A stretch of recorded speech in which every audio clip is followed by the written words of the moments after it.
Welcome to an introduction to small charity bookkeeping. We are going to be looking at some basic bookkeeping terminology into key finance reports, looking at the functions of bookkeeping, simple examples on how to track grants and reserves, and we will touch on the pros and cons of an Excel system versus an online accounting system. Bookkeeping is the practice of recording financial transactions of a charity and reconciling the records to the bank. Reconciling simply means matching. So you do your bookkeeping for the month, you then get your bank statement from your physical bank and compare the two, and providing they match, you have reconciled your records. Bookkeeping is also the practice not only of recording the financial transactions but categorising them into their relevant income and expenditure category and grant or fund. And then we do this so that we can summarise the transactions into reports which show the financial position of each category and each fund. There are two key bookkeeping reports, the income and expenditure report and the balance sheet report. The income and expenditure report is a report which shows us how much we've received in income into the bank and petty cash and other systems, and how much we've spent and whether we have a surplus or a deficit. The balance sheet shows us our total funds and whether they are held in assets, which is what we own, our cash, our stock, our fixed assets, our debtors, or whether they are held in liabilities, which is what we owe out into our creditors. This is an example of an income and expenditure report and a balance sheet, albeit incredibly simple ones. We can see the conventional approach. We have income, expenditure, surplus, deficit, and we have a column for each grant. On the right hand side, we have a very, very brief balance sheet, and then when we go into future sessions, we will be looking at more complicated balance sheets. But we can see on the profit and loss report or the income and expenditure report on the left that under total funds, the surplus deficit is 1,650. That's the total fund available to this charity. On the right, we can see a very simplified balance sheet which shows this number twice. The top half of the balance sheet shows us where those funds are in terms of what we own and what we owe, and we can see here that all of those funds are held in cash. The bottom half of the balance sheet tells us which fund those funds are held in, and we can see here that £1,000 is held in unrestricted funds, £175 in restricted grant number 1, and £475 in restricted grant number 2. And this fund split on the bottom of the balance sheet echoes the total closing balances on the income and the expenditure report. So first, some context. Why do we bother? Well, it is a lawful requirement. It helps us keep on top of the numbers. It helps us do this by enabling us to prepare accounts, report to funders, and report to the commission, and it really helps with supporting our decision making. Ultimately, we do it so that we can keep the lights on and keep the organisation going. In finance, all roads lead to bookkeeping. Trustees are legally responsible for keeping good financial records, and they may delegate this work internally or externally to people who act as bookkeepers. Sometimes trustees will roll their sleeves up and do the bookkeeping. This has to be in addition to their governance duties, not instead of. Trustees and leaders should understand who is doing what in their organisation and make sure that it is being done in a compliant way. So our options are to do it ourselves in-house, and train someone up to do it, or employ someone to do it. This is often lower cost and has higher accuracy. Sometimes we outsource it to a charity specialist. That's often higher cost but has a higher technical accuracy often because they're professional bookkeepers. Or it's illegal to operate in the UK as a bookkeeper unless you have anti-money laundering supervision. And so whenever you're contracting externally, make sure that person is regulated. And when we do work with an external bookkeeper, make sure we have a process. So we might ask for the draft reports, then review them, ask for any corrections, and then receive the final updated reports. What kind of transactions are we recording? Well, we're recording money in, which is bank receipts, donations, grants, bank interest, any sales invoices that we raise for services delivered, and we're recording any money out, which might go out in direct debits or standing orders, or any other bills or purchase invoices that we've received. We might also have periodic non-cash items such as depreciation. When we are recording our transactions, for each one, we want to note the date, the amount, who it was from or to, what the transaction is for, what the payment or income relates to, how it was paid or received, and attach wherever we can relevant paperwork, or certainly keep a copy of all relevant paperwork for each transaction. And we also want to make a note of which grants that it might come into or might relate to. In terms of paperwork, it's really helpful to keep a copy of any receipts, invoices, our bank statements, our gift aid records, any payroll records, any other relevant financial records. And we keep them for at least 6 years or longer, possibly, if our constitution requires it. So how do we set up the system? Well, we could either have a manual system, which might be a notebook, probably not recommended anymore, or a spreadsheet, either Excel or Google, or we might have accounting software. The most common ones that we see for small charities are QuickBooks, Xero, and Free Agent, which comes free with NatWest Banking. I would start simple, and it's better to do the basics well than get overwhelmed, and even a simple spreadsheet can be perfectly fine for most small charities. Bookkeeping is the skeleton on which everything else is built. It really pays to invest time, effort, energy to get it right. Ultimately, the best system is the one we use. We've often worked with charities that have quite shiny systems installed but don't know how to use them, and they get out of date. What does good look like? Well, we want our system to produce a simple, regular, timely monthly report, which is an income and expenditure report and a balance sheet report, and if when needed, a report for any grants that we have in place. So let's look at how the manual system works with the spreadsheet.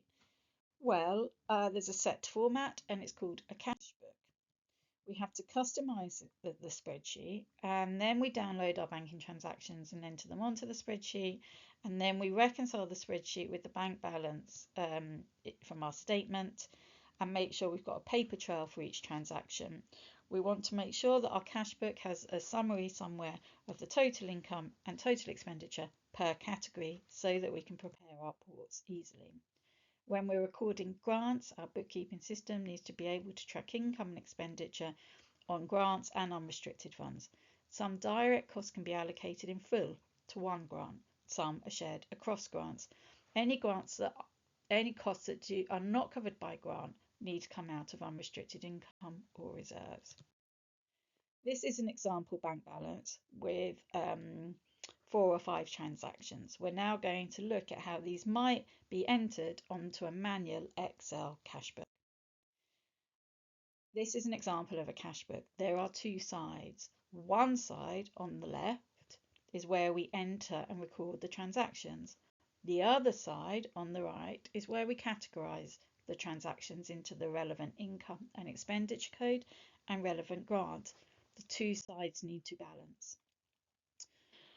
On the left-hand side here, we can see that we have a banking section, and then we have a grant section, which is separated into our restricted grants in green, of which we have 2, and our unrestricted income in blue. We then have a row that has, on the left-hand side, the details that we need to record, the date, notes on the transaction, whether it came in or went out, and our running bank balance.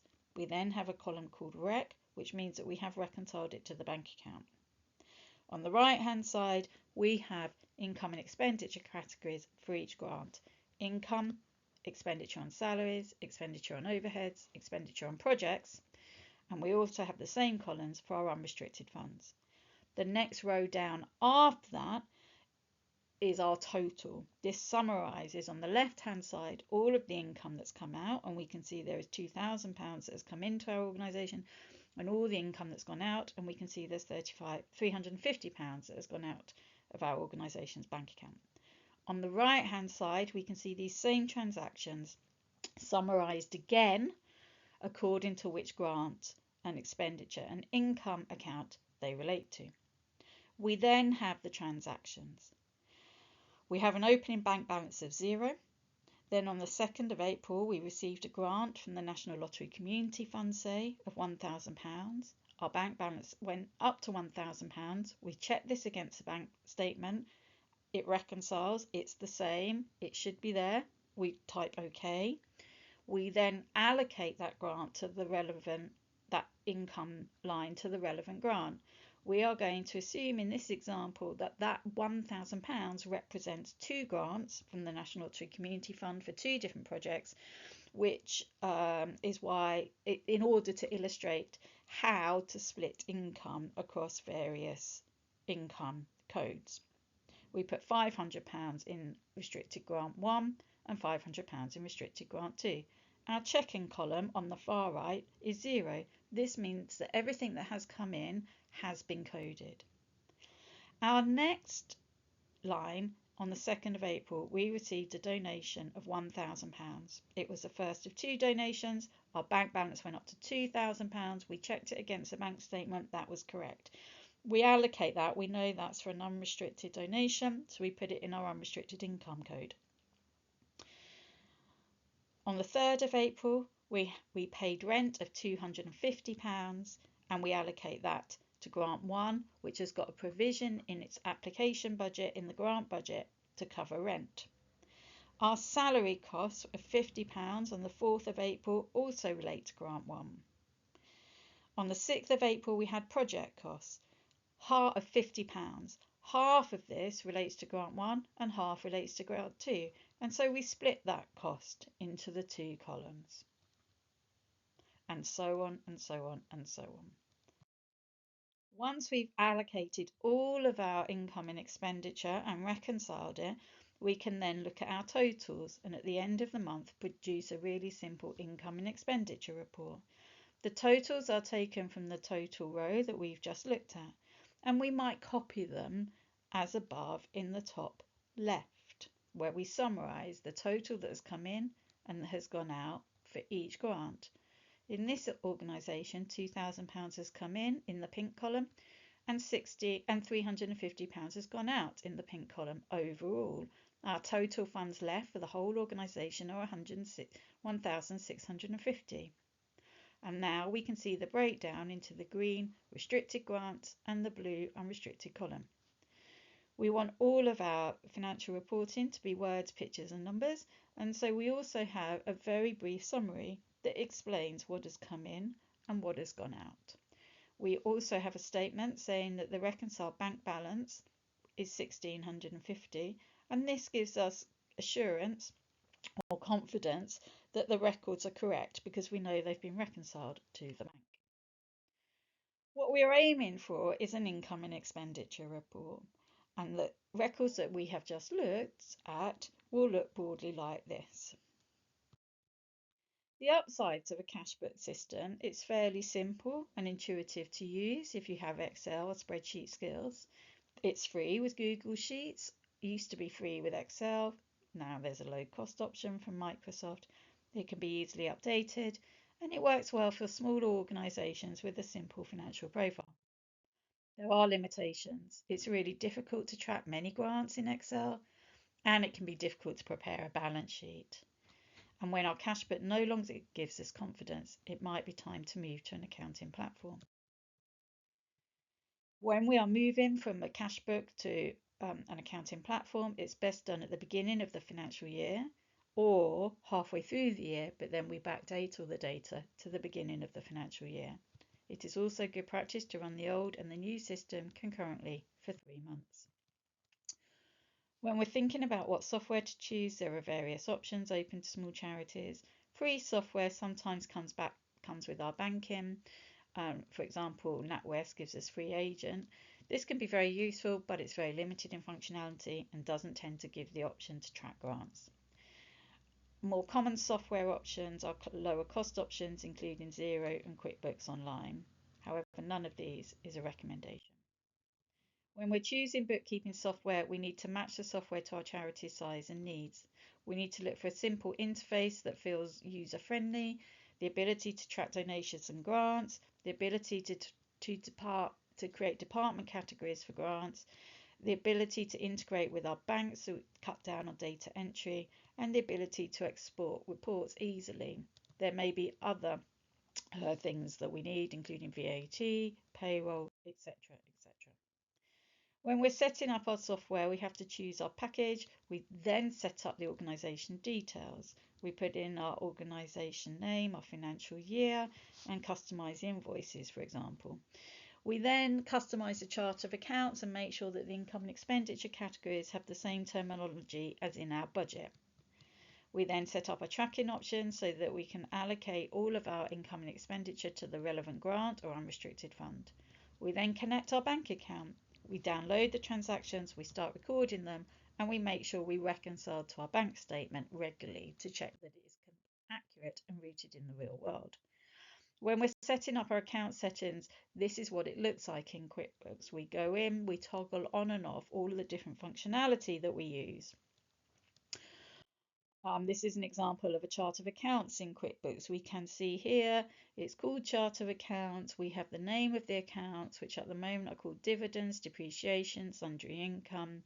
We may or may not use these, and so often we want to change the names or add new income codes and new expenditure codes so they match the ones that we actually use. When we're maintaining the software, we need to raise any sales invoices, enter any purchase bills, add the banking transactions to the system, code into the relevant income expenditure category and grant as we go. We can also attach any relevant paperwork and upload it to the individual transaction. This can really help with our independent examination at year end. Then we reconcile to the bank after each session. We run the reports, we stand back, we review. Do they look accurate? Have we miscoded anything? Do we need to correct anything? If we do, we make the correction and we run the reports again. When we're recording grants, we need to set up tracking categories in the system. In QuickBooks, this function is called classes, and in Xero, this function is called tracking options. This is an example of a list of classes in QuickBooks. The way that we normally do it and normally suggest for small charities is to set up a parent restricted class and a parent unrestricted class, and then create the classes for each of our grants or activities and nest them within the restricted or the unrestricted class. This will help us keep our restricted funds and our unrestricted funds separate. When we're recording the transactions, this is an example of recording a transaction in Xero. The bank automatically downloads the transactions, and QuickBooks syncs with most banks except for, I think, CAF, Charities Aid Foundation.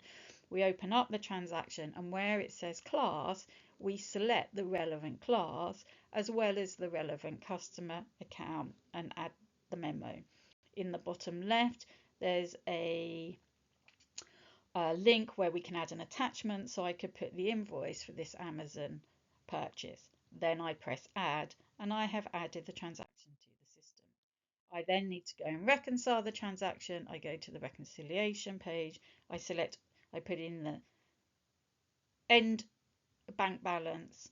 I select all the relevant transactions, and when I get the big green tick saying there is no difference between what the system thinks and what I think, I can press finish, and now I have reconciled the transactions and QuickBooks is up to date.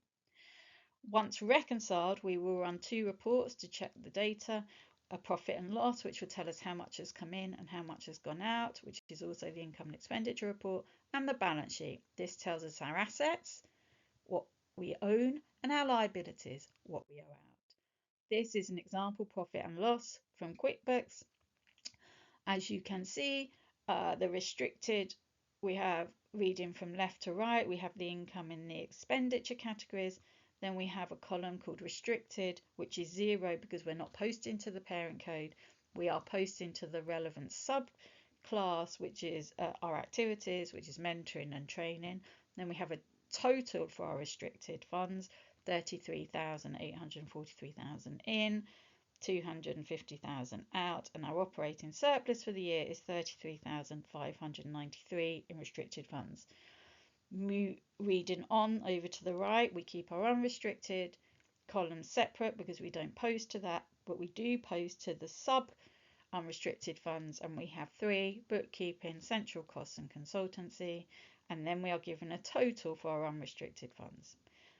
We then have a not specified column. If we don't actually allocate any of the transactions to any class in QuickBooks, if we don't attribute a fund, it will go automatically into a not specified column. This is very helpful because it tells us what we've missed. We can then go in and move them over to the relevant fund.